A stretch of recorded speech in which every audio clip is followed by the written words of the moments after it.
The hum of the server racks was my constant companion, a steady, low thrum against the backdrop of their boisterous celebrations. While Mark and Sarah clinked glasses and shouted about disruption, I was typically hunched over my monitor, deep within the intricate lattice of code, meticulously weaving the very complex operational systems that powered their grand pronouncements. My workspace, tucked away in the quietest corner, became a sanctuary of focused creation. Every line of architecture, every operational blueprint, was conceived and perfected by my hands. They built a brand. I built the engine. My days were a drone-like ballet of duty, each critical contribution absorbed into the company's identity, yet my own name rarely surfaced. Their marketing talked about innovation, but the core intellectual property, the very DNA of our product, originated solely from my late nights and early mornings. The ultimate irony, and the deepest cut, was discovering how little that foundational work had translated into a fair share of the equity, or even the public recognition rightfully mine. The email arrived at 4:57 p.m. on a Friday. Not even a call. A 2-page PDF was attached,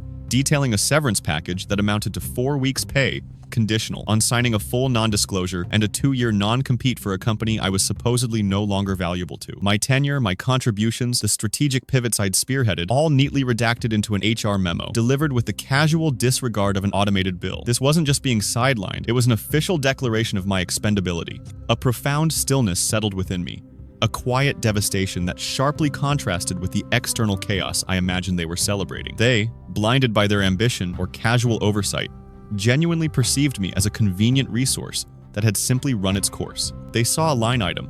I felt a seismic shift. Yet, there was no storm of tears, no outburst. Instead, a cold, crystalline clarity emerged from the disbelief. My hands didn't shake, my gaze didn't waver. The paperwork lay untouched, a symbol of their closing a door they thought was mine. But it was only the beginning of my reevaluation, not my emotional reaction, and the echo of my erased contributions resonated louder than any silence they imposed. They talked about the new vision and fresh direction, as if the very ground beneath their feet hadn't been laid by my own hands, meticulously, brick by quiet brick. While they hosted grand launch parties for initiatives I designed years prior, I remembered the countless evenings spent hunched over CAD files, refining what I then called the Blueprint, a system for supply chain optimization that slashed lead times by 18% in its first quarter alone, a benchmark they still proudly cited. This wasn't merely a job, it was a life of quiet duty. 18 years where my unwavering loyalty translated into early mornings in a frigid warehouse, troubleshooting a critical logistics bottleneck, or late nights perfecting the pitch deck for our biggest client acquisition to date. I was the silent engine, anticipating every need, sketching out solutions, building the very scaffolding that held their grand ambitions aloft. They now celebrated their proprietary software, oblivious or perhaps willfully ignorant that every line of its core architecture stemmed from my initial flowcharts, developed in 2007, then refined in the quiet hum of my home office while everyone else slept. My name never appeared on the patents or the press releases,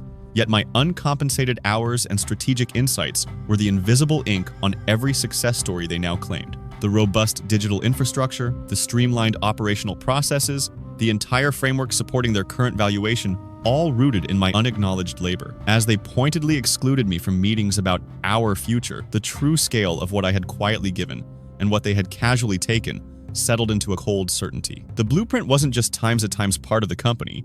At times was times the company itself. The quiet over my house wasn't emptiness. It was the profound hush before a storm of my own making. Quiet contemplation gave way to potent resolve. The initial overwhelming feelings of betrayal, once a shapeless fog, condensed into a crisp, clear blueprint. I focused on precision, channeling every ounce of being wronged into a structured, step-by-step counterplan for reclaiming ownership and undeniable recognition. This was calm power in motion. My first calls were not for sympathy, but for strategy. An incisive intellectual property attorney in Los Angeles and a forensic financial analyst recommended for unearthing hidden value became my initial consultants. They outlined a multifaceted path, daunting yet actionable. Initial retainers weren't cheap.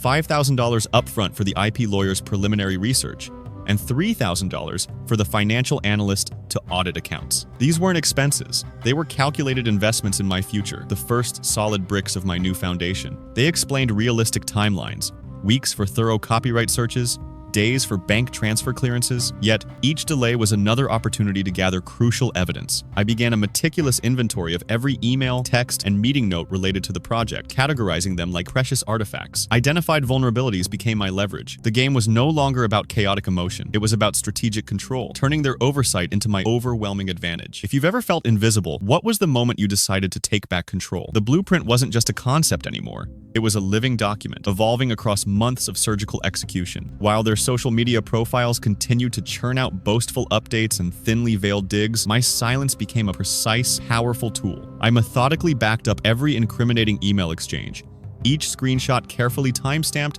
and cross-referenced every suspicious transaction in the company's books with my own forensic spreadsheets. One particular June 2022 invoice showing a payment of $48,750 to a shell company I'd never heard of stood out, a glaring discrepancy. By early September, I'd filed the trademark application for Ethel Incorporated with the USPTO and completed its corporate registration in Delaware, all quietly, efficiently.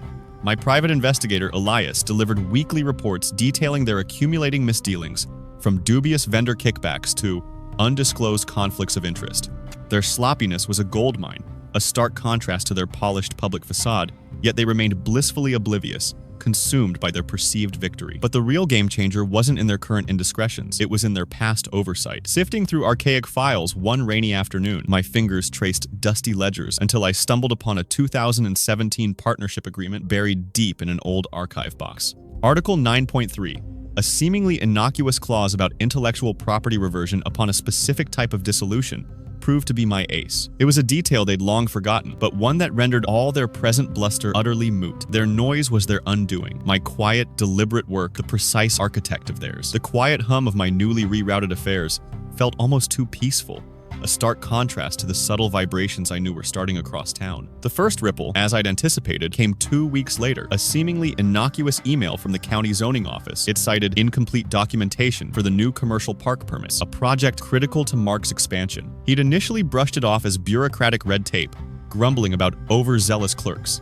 Yet the following Monday, an unexpected audit notification arrived from the Department of Commerce requesting an entire year's worth of supplier invoices for the construction arm. Sarah, ever the pragmatist, tried to explain it away as a random check, but I knew the difference between random and targeted. Their usual chaotic bluster was now laced with an underlying tension. The initial dismissive scoffs gave way to hushed, frustrated phone calls, their voices sharper, less confident. They saw minor frictions. I saw the foundation beginning to shift beneath their feet, quiet but relentless. It was only a matter of time before they realized the architect of this newfound instability. My quiet satisfaction sharpened into anticipation as their predictable backlash began. Confusion escalated into frantic emails and veiled threats, culminating in a cease and desist letter from their counsel, citing reputational damage. Their escalating noise only reinforced my resolve. My response wasn't a shouted defense, but a precise packet. Copies of the land sale agreement, escrow closing documents, and an audit of investment funds, all certified. As they spiraled into frenzy, each desperate maneuver met with composure, a testament to meticulous planning. Their narrative salvaging attempts were countered not with argument, but irrefutable fact. Every legal notice and financial disclosure a quiet, precise strike. Their frantic correspondence grew, but my next carefully timed move stood ready. The air in that room was thick,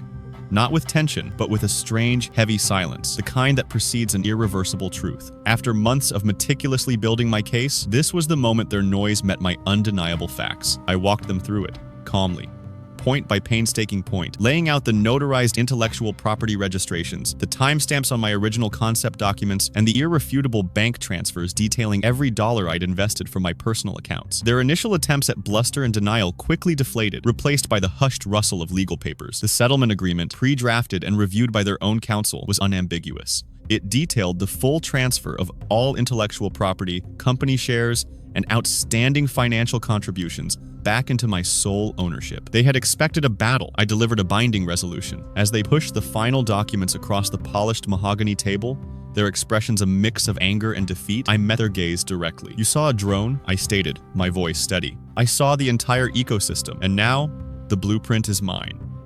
The signatures were witnessed.